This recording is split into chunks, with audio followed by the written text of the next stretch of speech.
नमस्कार दोस्तों, स्वागत है आपका वनडे एग्जाम सेंटर में। दोस्तों, आज के वीडियो में हम लोग बीए 4th सेमेस्टर प्राचीन इतिहास का जो पेपर है जिसका नाम है political history of south India यानी दक्षिण भारत का राजनीतिक इतिहास 100 ईस्वी से लेकर के 1300 ईस्वी तक, इससे संबंधित एक सब्जेक्टिव मॉडल पेपर का अध्ययन करेंगे। ये हमारा तीसरा सब्जेक्टिव मॉडल पेपर है। इसके पहले हम लोगों ने 2 और सब्जेक्टिव मॉडल पेपर का अध्ययन कर लिया है। अगर आपने उसको नहीं देखा है तो आप हमारे प्लेलिस्ट में जाकर के देख सकते हैं।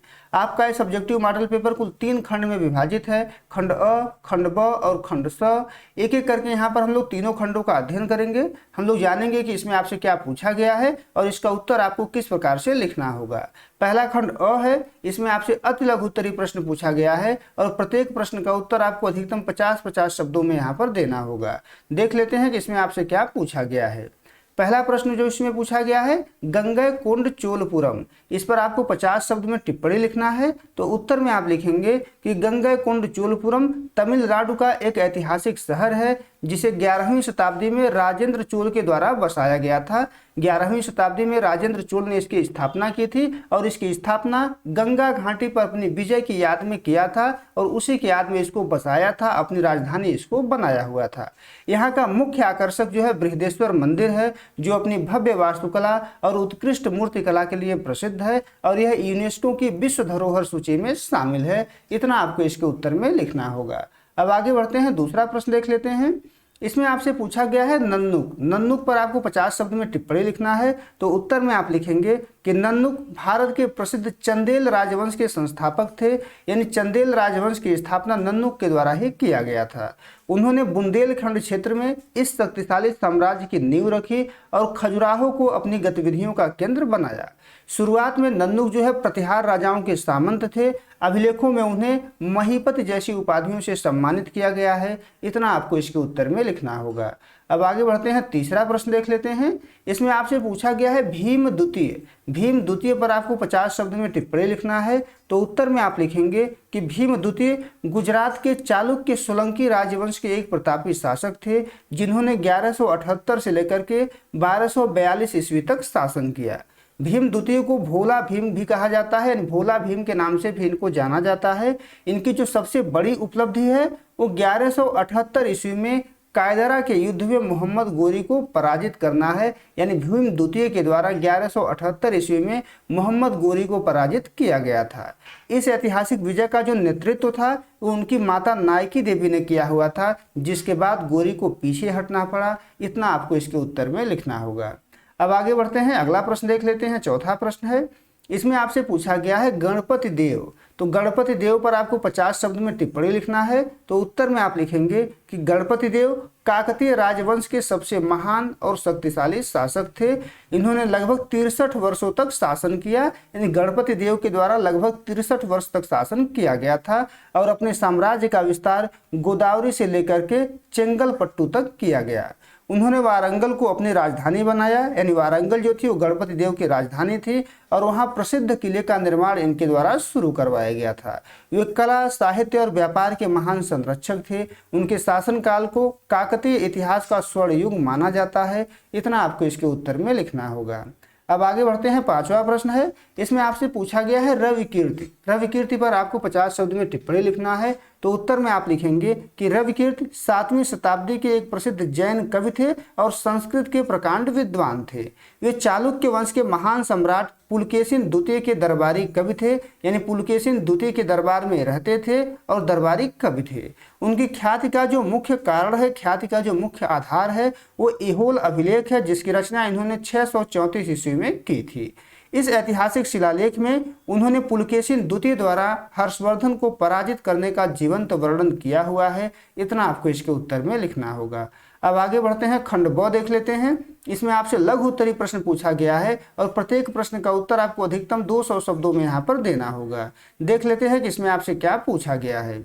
दूसरा प्रश्न है, इसमें चोल शासक राजराज प्रथम की उपलब्धियों का वर्णन कीजिए। तो चोल शासक राजराज प्रथम की कौन कौन सी उपलब्धियां हैं, इनके उपलब्धियों के बारे में आपको बताना है। तो उत्तर में आप लिखेंगे कि चोल राजवंश के महानतम सम्राटों में से एक राजराज प्रथम अपने पराक्रम और कुशल प्रशासन से चोल साम्राज्य को एक विशाल साम्राज्य में बदल दिया। उन्होंने न केवल सैन्य विजय हासिल की बल्कि कला, वास्तुकला और नौसेना के क्षेत्र में भी अभूतपूर्व योगदान दिया। देख लेते हैं कि इनकी मुख्य उपलब्धियां कौन कौन सी है। पहली जो उपलब्धि है वो है सैन्य विजय और साम्राज्य विस्तार। राजराज प्रथम के द्वारा सैन्य विजय भी किया गया था और अपने साम्राज्य का विस्तार भी किया गया था। राजराज प्रथम ने चेर, पांड्य और चालुक्य राजाओं को पराजित कर पूरे दक्षिण भारत पर अपना नियंत्रण स्थापित किया। उन्होंने श्रीलंका पर आक्रमण कर उसके उत्तरी भाग को चोल साम्राज्य में मिला लिया। ये इनकी पहली उपलब्धि है। दूसरी जो उपलब्धि है वह शक्तिशाली नौसेना का गठन, यानी इनके द्वारा राजराज प्रथम के द्वारा शक्तिशाली नौसेना का गठन किया गया। उन्होंने एक अत्यंत आधुनिक और विशाल नौसेना तैयार की जिसकी मदद से मालदीव और लक्षद्वीप जैसे द्वीपों पर इनके द्वारा विजय प्राप्त किया गया और समुद्री व्यापारिक मार्गों की सुरक्षा भी इनके द्वारा किया गया। अगली उपलब्धि देख लेते हैं। तीसरी जो उपलब्धि है वो है प्रशासनिक सुधार और भूमिका सर्वेक्षण। इनके द्वारा प्रशासनिक सुधार को अपनाया गया, भूमि का सर्वेक्षण करवाया गया। साम्राज्य को सुचारू रूप से चलाने के लिए उन्होंने भूमि का व्यापक सर्वेक्षण करवाया और राजस्व प्रणाली को पारदर्शी बनाया। स्थानीय स्वशासन को बढ़ावा देना उनकी सबसे बड़ी ख्याति जो है मानी जाती है। आगे बढ़ते हैं, अगली उपलब्धि देख लेते हैं। चौथी जो उपलब्धि है वो कला और वास्तुकला को लेकर के है। उन्होंने तंजावुर में स्थापत्य कला के बेजोड़ नमूने बृहदेश्वर, जिसको राजराजेश्वर मंदिर कहा जाता है, इसका निर्माण करवाया जो आज यूनेस्को की विश्व धरोहर सूची में शामिल है। अंत में हम लोग निष्कर्ष लिखेंगे और निष्कर्ष में आपको लिखना है कि राजराज प्रथम केवल एक क्रूर विजेता नहीं बल्कि एक दूरदर्शी शासक और कला प्रेमी थे। उनके द्वारा रखी गई मजबूत प्रशासनिक और सैन्य नींव पर ही आगे चल करके उनके पुत्र राजेंद्र प्रथम ने चोल साम्राज्य का और अधिक गौरवशाली विस्तार किया। दक्षिण भारत के इतिहास में उनका काल हमेशा स्वर्ण अक्षरों में दर्ज रहेगा। इतना आपको इसके उत्तर में लिखना होगा। अब आगे बढ़ते हैं। तीसरा प्रश्न है, इसमें आपसे पूछा गया है कि राष्ट्रकूटों के पतन के कारणों की विवेचना कीजिए। राष्ट्रकूटों के पतन के कौन कौन से कारण थे, उन कारणों के बारे में आपको लिखना है। तो उत्तर में आप लिखेंगे कि प्राचीन भारत में लगभग 2 शताब्दियों तक शासन करने वाले शक्तिशाली राष्ट्रकूट राष्ट्रवंश का पतन जो है 10वीं शताब्दी के उत्तरार्ध में हुआ। इन 10वीं शताब्दी के उत्तरार्ध में राष्ट्रकूट राष्ट्रवंश का पतन जो है होता है। एक समय उत्तर से दक्षिण तक धाक जमाने वाले इस साम्राज्य के पतन के कई प्रमुख कारण थे। एक एक करके इन कारणों का अध्ययन हम लोग करेंगे। पहला जो कारण है वो है अयोग्य और कमजोर उत्तराधिकारी। कृष्ण तृतीय अंतिम महान शासक थे इस वंश के। इनके बाद गद्दी पर बैठने वाले राजा खोट्टिग और कर्क द्वितीय अयोग्य और निर्बल सिद्ध हुए। वे विशाल साम्राज्य को संभालने में पूरी तरीके से असमर्थ रहे और धीरे धीरे इस साम्राज्य का पतन हो गया। दूसरा जो कारण है वह है निरंतर युद्ध और आर्थिक संकट। राष्ट्रकूटों ने उत्तर में प्रतिहारों और दक्षिण में चोलों के साथ लगातार युद्ध होते रहे। इन अंतहीन युद्धों ने साम्राज्य की सैन्य शक्ति और राजकोष को खोखला कर दिया। इस कारण से राष्ट्रकूट राजवंश का धीरे धीरे पतन हो गया। तीसरा जो कारण है वह है सामंतों का विद्रोह, यानी इनके जो सामंत थे एक एक करके सबने विद्रोह कर दिया। केंद्रीय सत्ता के कमजोर होते ही साम्राज्य के अधीन प्रांतीय गवर्नरों और सामंतों ने अपनी स्वतंत्रता घोषित कर दी और राष्ट्रकूट साम्राज्य का धीरे धीरे पतन हो गया। चौथा जो कारण है वह है कल्याणकाली के चालुक्यों का उत्कर्ष। पतन का सबसे तात्कालिक कारण चालुक्य सामंत तैलप द्वितीय का उदय था। उसने राष्ट्रकूटों की कमजोरी का फायदा उठाकर 973 ईस्वी में अंतिम राजा कर्क द्वितीय को पराजित कर राष्ट्रकूट साम्राज्य का अंत कर दिया और कल्याणी के चालुक्य राजवंश की स्थापना इसके द्वारा की गई। अंत में हम लोग निष्कर्ष लिखेंगे और निष्कर्ष में आपको लिखना है कि आंतरिक कमजोरी, लगातार युद्धों से उपजा आर्थिक संकट और शक्तिशाली सामंतों की महत्वाकांक्षा ने मिलकर राष्ट्रकूट जैसे महान साम्राज्य के पतन का मार्ग प्रशस्त किया। इतना आपको इसके उत्तर में लिखना होगा। अब आगे बढ़ते हैं, अगला प्रश्न देख लेते हैं। इसमें आपसे पूछा गया कि काकतीय वंश की महिला शासिका रुद्रमा देवी की उपलब्धियों की समीक्षा कीजिए। तो रुद्रमा देवी की कौन कौन सी उपलब्धियां थी इसी के बारे में आपको यहाँ पर लिखना है। तो उत्तर में आप लिखेंगे कि काकतीय राजवंश के महान शासक गणपति देव की पुत्री रुद्रमा देवी भारत के इतिहास की उन चुनिंदा महिला शासकों में से हैं जिन्होंने विपरीत परिस्थितियों में कुशलतापूर्वक शासन किया। अपने पिता के मृत्यु के बाद उन्होंने पुरुष वेश धारण कर रुद्रदेव महाराज के नाम से सत्ता संभाली। अब देख लेते हैं कि उनकी प्रमुख उपलब्धियां कौन कौन सी हैं। पहली जो उपलब्धि है वो है विद्रोहों का दमन, यानी इनके समय में जो भी विद्रोह शुरू हुए थे, उत्पन्न हुए थे, उन सभी विद्रोहों का इनके द्वारा दमन किया गया। महिला शासक होने के कारण उन्हें आंतरिक विद्रोहों और सामंतों के कड़े विरोध का सामना करना पड़ा, जिसे उन्होंने अपनी कूटनीति और सैन्य शक्ति से क्रूरतापूर्वक दबा दिया। दूसरी जो उपलब्धि है वो है विदेशी आक्रमणों की रक्षा। उन्होंने देवगिरी के आदयों, चोलों और कलिंग के शासकों को युद्ध में करारी शिकस्त दी और अपने साम्राज्य की सीमाओं को सुरक्षित रखा। ये इनकी दूसरी उपलब्धि थी। तीसरी जो उपलब्धि है वो प्रशासनिक और सैन्य सुधार को लेकर के है। रुद्रमा देवी ने कई गैर कुलीन यानी सामान्य वर्ग के योद्धाओं को सेनापति नियुक्त किया, जिससे सेना में वफादारी बढ़ी। उन्होंने वारंगल के किले की घेरीबंदी को और मजबूत किया। इनकी तीसरी उपलब्धि थी। चौथी जो उपलब्धि है वो जन कल्याण को लेकर के है। जन कल्याण संबंधी कार्य भी इन्होंने किए। उन्होंने कृषि को बढ़ावा देने के लिए कई तालाबों और नहरों का निर्माण करवाया। प्रसिद्ध इतालवी यात्री मार्को पोलो ने उनके कुशल और न्यायप्रिय शासन की जमकर प्रशंसा की है। अंत में हम लोग निष्कर्ष लिखेंगे और निष्कर्ष में आपको लिखना है कि रुद्रमा देवी का शासनकाल अदम्य साहस, कुशल रणनीति, कौशल और प्रशासनिक दृढ़ता का प्रतीक है। उन्होंने रूढ़िवादिता को चुनौती न देकर केवल काकतीय साम्राज्य की रक्षा की, बल्कि उसे दक्षिण भारत की एक प्रमुख शक्ति बना दिया। यानी इनके द्वारा रूढ़िवाद को चुनौती दिया गया और ऐसा करके उन्होंने काकतीय साम्राज्य की रक्षा भी किया और उसे दक्षिण भारत का एक प्रमुख शक्ति भी बना दिया। आगे बढ़ते हैं। अब अगला खंड देख लेते हैं। खंड 100 है। इसमें आपसे दीर्घ उत्तरीय प्रश्न पूछा गया है और प्रत्येक प्रश्न का उत्तर आपको अधिकतम 500 शब्दों में यहाँ पर देना होगा। देख लेते हैं कि इसमें आपसे क्या पूछा गया है। 5वां प्रश्न है इसमें आपसे पूछा गया है कि हर्ष पुलकेशिन द्वितीय युद्ध के स्रोत, कारणों, तिथि एवं परिणाम की समीक्षा कीजिए। आपको बताना है कि हर्ष और पुलकेशिन द्वितीय के बीच जो युद्ध हुआ था, युद्ध के स्रोत कौन कौन से हैं, युद्ध का कारण क्या था, युद्ध की तिथि कौन सी है और युद्ध का परिणाम क्या हुआ, इसकी समीक्षा आपको यहाँ पर करनी है। तो उत्तर में आप लिखेंगे कि उत्तर भारत के चक्रवर्ती सम्राट हर्षवर्धन और दक्षिण के चालुक्य वंश के प्रतापी राजा पुलकेशिन द्वितीय के बीच हुआ युद्ध प्राचीन भारतीय इतिहास की एक युगांतरकारी घटना है। यानी इस युद्ध को एक युगांतरकारी घटना मानी जाती है। यह युद्ध दो महत्वाकांक्षी राजाओं के बीच साम्राज्य विस्तार की होड़ का परिणाम था, जिसने भारत की राजनीतिक सीमाओं को तय करने में बड़ी भूमिका निभाई। अब देख लेते हैं कि युद्ध के स्रोत कौन कौन से हैं। पहला स्रोत ऐहोल अभिलेख को माना जाता है, जो 634 ईस्वी में रविकीर्ति के द्वारा लिखा गया था। पुलकेशिन द्वितीय के दरबारी कवि रविकीर्ति द्वारा रचित यह शिलालेख इस युद्ध का सबसे महत्वपूर्ण स्रोत है। इसमें स्पष्ट उल्लेख है कि पुलकेशिन ने हर्ष की सेना को पराजित किया, जिससे हर्ष का हर्ष यानी आनंद भय में जो है बदल गया। दूसरा जो स्रोत है इस युद्ध का वो है ह्वेनसांग का यात्रा वृत्तांत। चीनी यात्री ह्वेनसांग ने अपने विवरण में लिखा है कि शिलादित्य यानी हर्षवर्धन ने पूर्व से पश्चिम तक कई राज्यों को जीता, लेकिन वह मोहोलाचा यानी महाराष्ट्र के राजा पुलकेशिन को पराजित करने में असफल रहा, उससे जो है पराजित हो गया। ये दो स्रोत हैं युद्ध के। अब युद्ध के कारण कौन कौन से थे इसको जान लेते हैं।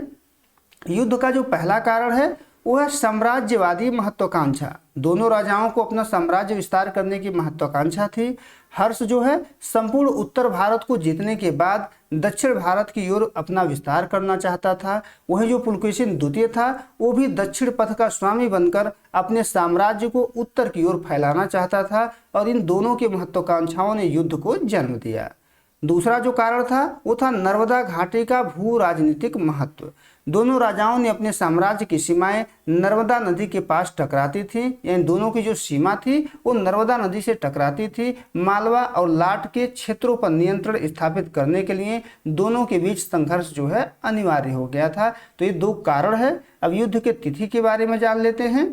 इस युद्ध की सटीक तिथि को लेकर इतिहासकारों में थोड़ा सा मतभेद है, लेकिन प्रामाणिक साक्ष्यों के आधार पर यह युद्ध 618 ईस्वी से लेकर के 634 ईस्वी के बीच लड़ा गया था। अधिकांश आधुनिक इतिहासकार ऐहोल अभिलेख और चीनी साक्ष्यों के समन्वय के आधार पर इसकी जो तिथि है वो 618-19 ईस्वी स्वीकार करते हैं। यह जो युद्ध था वो नर्मदा नदी के तट पर लड़ा गया था। युद्ध के परिणाम के बारे में जान लेते हैं कि युद्ध का परिणाम क्या हुआ था। युद्ध का जो पहला परिणाम था वो है हर्ष की पराजय और विजय रथ पर रोक। यानी इस युद्ध में हर्षवर्धन जो है पराजित हो गया था, उसका जो विजय रथ उत्तर भारत में चल रहा था दक्षिण भारत में जाकर के रुक गया। इस भीषण युद्ध में हर्षवर्धन की पराजय हुई। उत्तर भारत के अजय सम्राट की यह पहली और सबसे बड़ी हार थी जिसने उसके दक्षिण विजय के सपने को तोड़ दिया। दूसरा जो इसका परिणाम हुआ वो नर्मदा नदी बनी सीमा रेखा। इन दोनों के बीच नर्मदा नदी को सीमा रेखा मान लिया गया। युद्ध के बाद दोनों राजाओं के बीच एक संधि हुई जिसके तहत नर्मदा नदी को दोनों साम्राज्यों की स्थायी सीमा जो है मान लिया गया।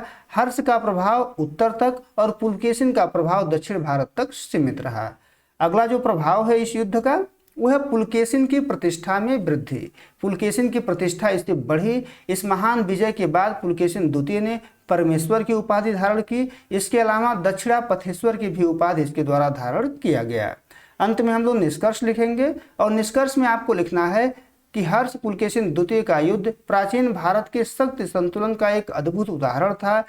इस युद्ध ने यह सिद्ध कर दिया कि उत्तर भारत की तरह दक्षिण भारत में भी एक ऐसी सैन्य शक्ति मौजूद थी जिसे हिला पाना असंभव था।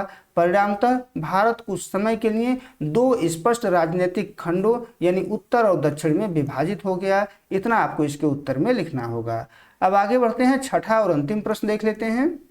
इसमें आपसे पूछा गया है कि चोल ग्राम प्रशासन की प्रमुख विशेषताओं का वर्णन कीजिए।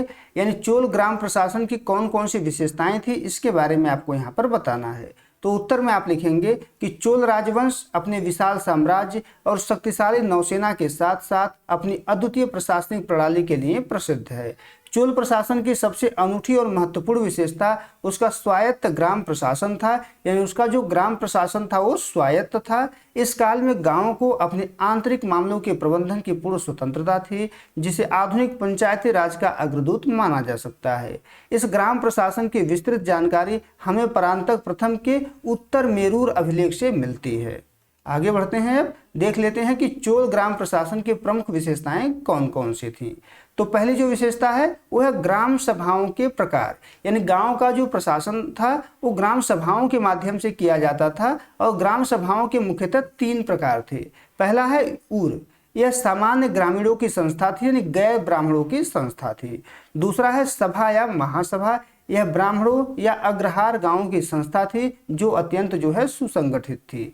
तीसरा है नगरम, यह व्यापारिक केंद्रों और व्यापारियों की सभा थी। दूसरी जो विशेषता है वो है समितियों द्वारा कार्य, यानी कार्य जो है समितियों के द्वारा किया जाता था जिसको वारियम प्रणाली कहा जाता था। महासभा अपने कार्यों को सुचारू रूप से चलाने के लिए विभिन्न कर्मचारी सदस्यों का गठन करती थी जिसको वारियम के नाम से जाना जाता था। जैसे पहला टोट्ट कर लीजिएगा, टोट्ट वारियम है जो बाग बगीचों की देखरेख करता था। दूसरा एरी वारियम है तालाबों और सिंचाई की व्यवस्था के लिए। पंचवारियम जो है सामान्य प्रशासनिक कार्यों के लिए। पूर्ण वारियम जो है स्वर्ण और वित्तीय मामलों की जांच के लिए था। यानी इस प्रकार से समितियों के द्वारा कार्य जो है किया जाता था। तीसरा विशेषता है लोकतांत्रिक चुनाव प्रणाली जिसको कूड़ा बुलाई पद्धति कहा जाता था। समितियों के सदस्यों का चुनाव पूरी तरीके से लोकतांत्रिक था। योग्य उम्मीदवारों के नाम ताड़ के पत्तों पर लिखकर एक घड़े जिसको कूड़ा कहा जाता था उसमें डाल दिया जाता था। फिर एक अबोध बच्चे से पर्ची निकलवाई जाती थी, जिसका नाम निकलता वह सदस्य जो है चुन लिया जाता था। अगली जो विशेषता है वह है सदस्यों की योग्यताएं और अयोग्यताएं। चुनाव लड़ने के लिए सख्त नियम थे। उम्मीदवार के पास अपनी भूमि अपना घर होना चाहिए और उसकी आय जो है 35 से लेकर के 70 वर्ष के बीच होना अनिवार्य था। उसे वैदिक मंत्रों का ज्ञान होना जरूरी था। वहीं पिछले 3 वर्षों में समिति के सदस्य रहे लोग, अपराधी या जिनके खाते जमा नहीं किए गए थे वे चुनाव के लिए अयोग्य माने जाते थे, वो चुनाव नहीं लड़ सकते थे। पांचवी जो विशेषता है वह है व्यापक अधिकार और कार्य। ग्राम सभाओं के पास न्याय करने, कर वसूलने, स्थानीय विवादों को सुलझाने, मंदिरों की देखरेख करने और सार्वजनिक भूमि के प्रबंधन के व्यापक अधिकार थे। वे केंद्रीय सरकार को भू राजस्व भी एकत्रित करके भेजती थी। अंत में हम लोग निष्कर्ष लिखेंगे और निष्कर्ष में आपको लिखना है कि चोल ग्राम प्रशासन विकेंद्रीकरण और स्थानीय स्वशासन का एक बेजोड़ उदाहरण था। राजा ग्राम प्रशासन में तब तक हस्तक्षेप नहीं करता था जब तक कोई गंभीर संकट न हो। यह प्रणाली इतनी मजबूत थी कि केंद्रीय सत्ता के कमजोर होने पर भी ग्रामीण जनजीवन और अर्थव्यवस्था सुचारू रूप से चलती रहे। इतना आपको इसके उत्तर में लिखना होगा। उम्मीद है दोस्तों आपको ये वीडियो पसंद आया होगा। अगर वीडियो अच्छी लगी तो हमारे चैनल को सब्सक्राइब कर लीजिए, वीडियो को लाइक और शेयर कर दीजिए। बहुत बहुत धन्यवाद।